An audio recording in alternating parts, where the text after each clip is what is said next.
Do you have some money? Do you think you have a decent future ahead of you? I don't have enough money. How do you feel?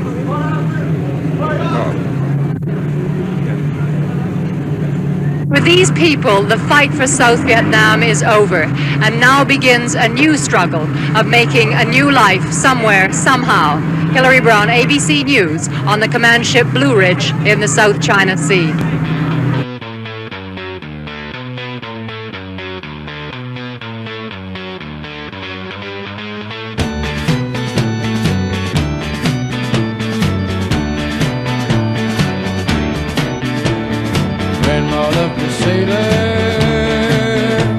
Who sailed a frozen sea. Grandpa was that whaler, and he took me on his knee. He said, son, I'm going crazy from living on the land. Got to find my shipmates and walk in foreign sands.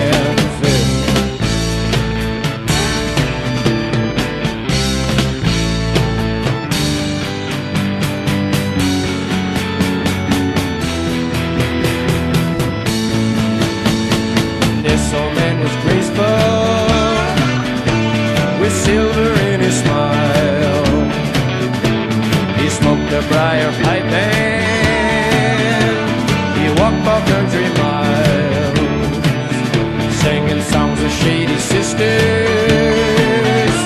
in Old Town Liberty, songs of love and songs of death, songs to set men free.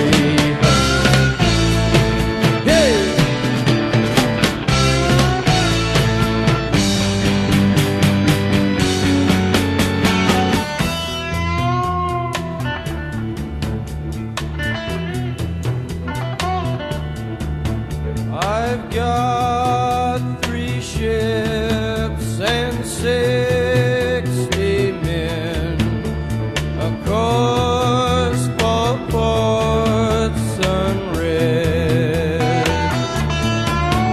I'll stand at mast, let north winds blow, till half of us are dead. Land ho!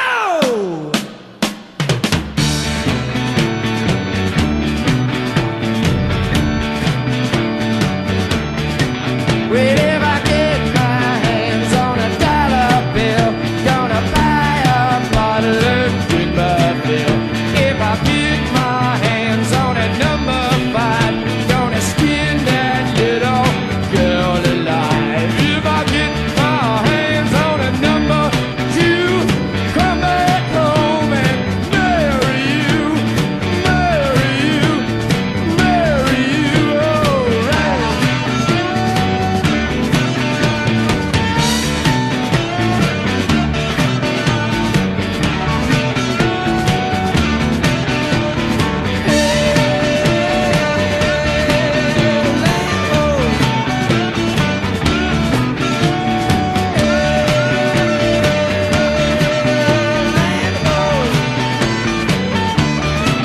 Well, if I get back home and I feel alright, you know, babe, I'm gonna love it tonight.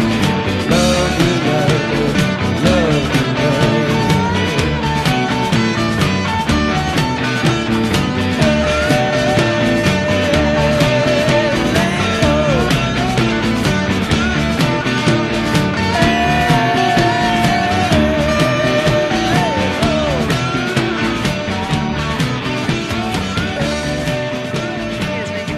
Can you tell me how you react to the operation as a professional pilot?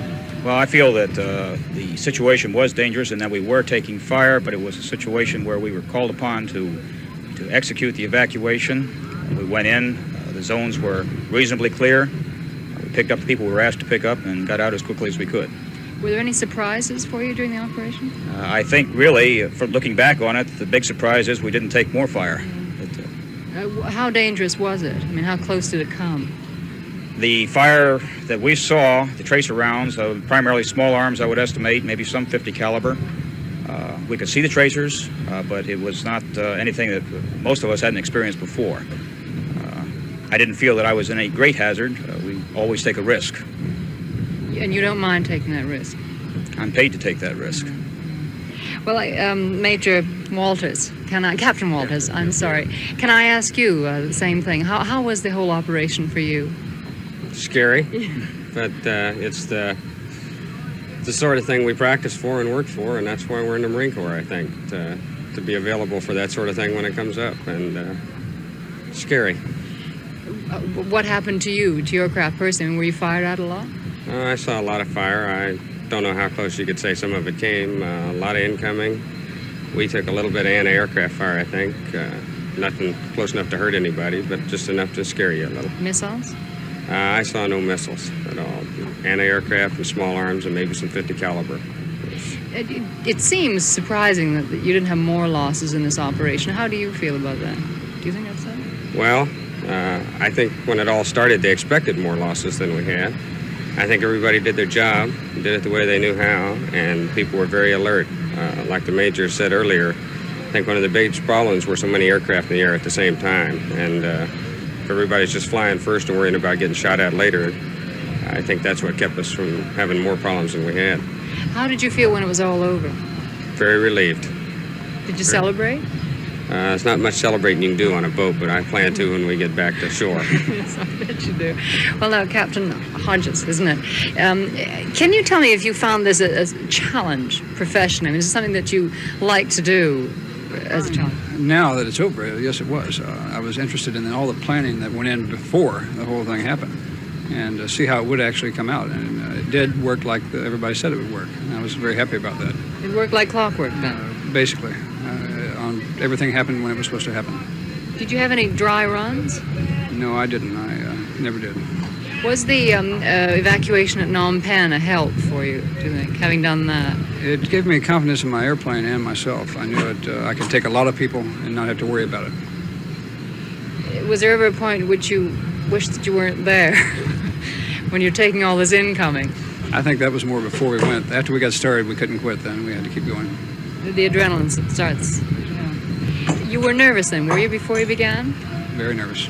Very nervous. Yes. Did you talk about it much among yourselves? It's a joking matter. It's just everybody expects to be that way, and there's no problem. If you know it's going to happen and know what you're going to do, know your job. Was there anything that surprised you? Anything unexpected that happened? I don't think so. I didn't really understand before we went in that there were going to be that many airplanes. I knew I had been told there would be that many, but I hadn't seen that many in the air before. And all of a sudden, when you come out of the zone, you'd see 10 more waiting to come in. It's quite a shock. You mean you'd never seen so many aircraft in the air in your flying experience? Well, so many H-53s with 3 squadrons like that working. There were quite a few H-53s. That's a large airplane, and you put a lot of them up there, it kind of makes the sky green. Yes. So was it kind of a miracle that you didn't crash? Well, everybody just had to keep their heads up. I felt lucky that a couple times, but you avoided anything you could and tried. Congratulations. Thanks very much, gentlemen. That's good. In all these, how to recognize helicopters from the air. You know, a lot of my colleagues can just see this spot in the sky and say, oh yeah, that's CH-46. And the thing to do is to look at whether it has 2 main rotors or 1 single rotor. Yeah. You're talking normally about a Boeing Berthold CH-46 with the two rotors. Most of the Sikorsky aircraft are fairly large, all single rotor. The H-46 is 2 rotors, and so that's a quick course in those 2. Then you start looking at the smaller airplanes, the UH-1 from Hughes, from Bell, and the Cobra from Bell. And then the Hughes, of course, has their LOH. And you just have to learn to recognize them. And also Santa Ana, now I'm just based on board this thing. It's wonderful Steel Beach, home away from home. Got 88 more days, if I was counting, before I go back to California. You're a lifer. If I had that long to do, I'd shoot myself. Alameda, California. Like most of the ships that were out there from Alameda, it's right in San Francisco. So a lot of my friends are out here. See, in my job, I'm away for 6 weeks at a time sometimes. And that's quite a long time. It's been 10 months. Captain Bowman, you had one of the few accidents in this whole operation because your Cobra had a faulty fuel gauge and you crashed into the sea. Did you think that your number was up? I was quite convinced. The main problem came when I tried to get out of the aircraft. My body armor had slipped over my seat belt. It was at night. I had my gloves on, so my feeling was, plus the aircraft was, of course, on its side. For the first time in my 31 years, I was quite convinced that this time I wasn't going to make it, but fortunately the good Lord was with me, and I was able to get out, and I had a strong co-pilot to pull me to the surface, so we made it all right. And what were your feelings at that time? I mean, did you think, oh God, it wasn't worth it, or oh God, it was worth it, or did you have any such sentiments? No, I just thought this all there is to that, you know. Yeah. No, I knew I had a definite project ahead of me, and that was to get to the surface as quickly as possible. Were you surprised that it happened to you, the accident happened? There wasn't time to be surprised. I thought I would be safely aboard the ship in a few minutes. My fuel quantity said there was no problem, and all of a sudden I had lost 2 engines and had to take the appropriate emergency procedures, and it wasn't time to think about being nervous or to speculate on the situation. It was just time for action, was all. Well, in fact, you were pulled out about 10 or 15 minutes after you actually ditched. Right. What did they do with you then? I mean, were you all in one piece, or did you have to? We were pulled out of the water magnificently by the USS Kirk, and within 15 minutes they had us aboard, and within about 15 minutes after that, the Commodore was kind enough to let me use his shower, and I think the ship's captain even lent me his shoes and a clean uniform. No shot of brandy, though. I really couldn't comment on that. No, really. Well, I'm glad that you're still with us. Thanks very much, Captain. R&R? Well, a Marine's tour over here is 13 months, and our squadron originates out of Fatima, Okinawa, in Japan, and we... Yes, okay. How many children do you have? Well, I'm one of those... Are we recording right now? No. Okay. No, I'm one of those casualties of the military overseas. I lost my wife last fall. She decided she was going to divorce. Captain, when you ditched into the sea, did you really think that you were going to die? My wife had been married before, and I have a stepson. And I think that was the most crushing thing, because there's nothing, no legal claim I have to him. Nothing.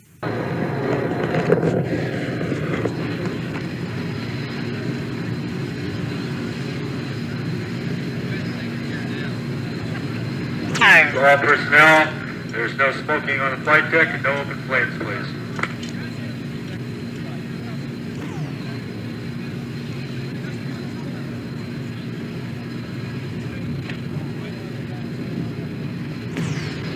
Yeah. No, seriously. Y'all keep that straight. Go to the gate. This is another.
Not too much longer, maybe.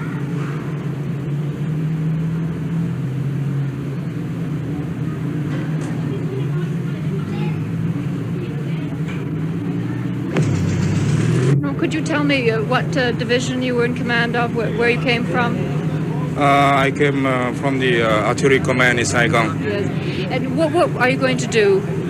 Right now, I don't know yet, but I plan to to discuss with my relative in the United States. Do you have a wife and children? My wife and children have left Saigon about 1 week ago. Do you know where they are? Can you get in touch with them? I don't know yet, but I have a brother-in-law now in Los Angeles. Very depressed, I guess. Yes. Bitter? Pardon? Are you bitter? It's very sad. Well, good luck.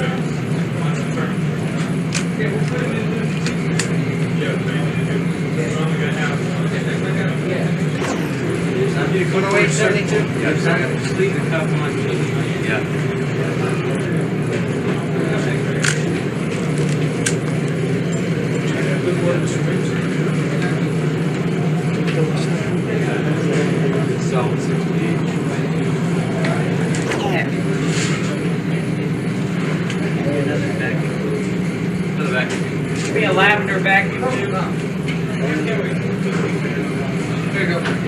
Now, on deck, section 2. Okay, let's get him back here. Okay, let's bring him back here. We don't have to do any more here.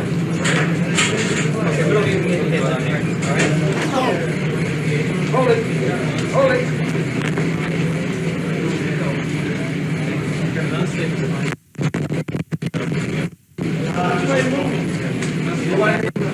Maybe best to keep him on that stretcher.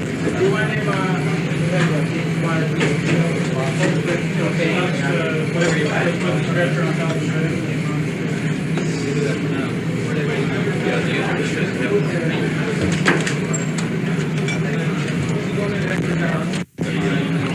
Talking about this? Yeah, that's what Then I've got a steamer. I've got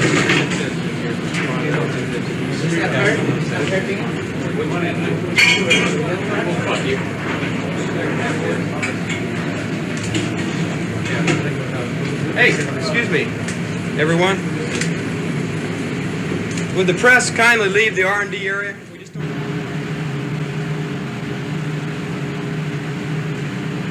Be careful while you pause.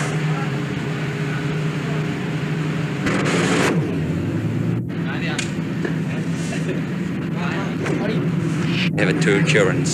2 children. Where are your wife and children? My wife and 2 children was evacuated to Concern, Iran, you know that, in the south. And I hope the U.S. Navy was evacuate my family ready now. But you're not sure that you're going to see sure. them? And right now I'm worried about that, but I'm not sure. Well, what are you going to do? Where will you go? I don't know where I'm going now, but in the first times, I would like to ask some people to help me. How can I go to Concern to take my family with me? But I don't have any source about that. You don't have any contact with your family? Yes, I don't.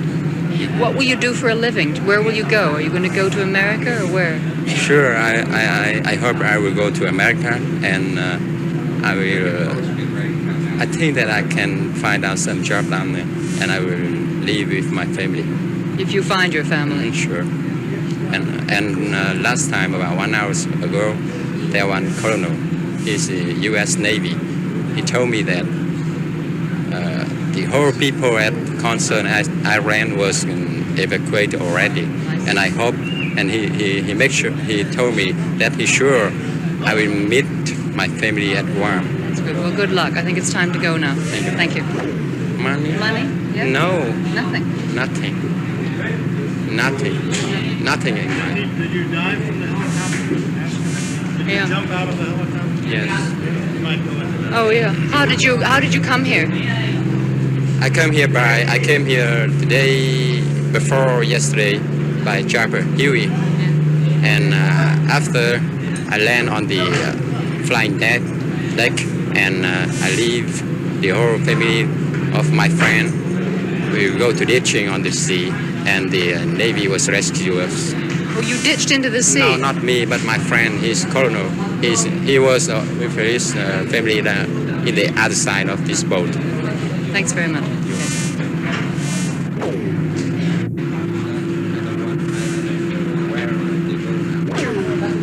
Are you alone now? Do you have a family? Yes, I have been in the United States for 4 times training as a base operation officer. Thank you.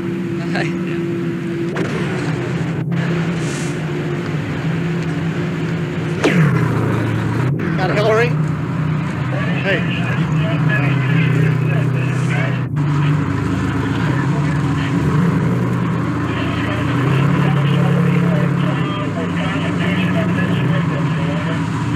Morning.